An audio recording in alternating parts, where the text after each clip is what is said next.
Tanggalin natin dito. Ito. Ayan. Tanggalin nyo yun.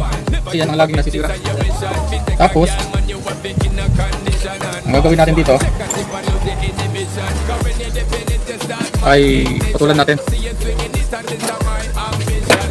Yan. Ganun din. Putulan natin. Pasok din natin. Bali, insulation nyo lang ito. Gagawin natin dito, pag dudugtungin nyo. Yan, dudugtungin nyo. Tuwan nyo ng magandang dugtong. Pilipitin lang nyo na gano'n. Yan. Ayusin lang natin yung pagpilipit. Para lapat-lapat. Okay. Kasi lagi nasisira yan. Yan lagi nasisira. Kaya tatanggalin na natin yan. Okay. Yan. Okay na yan.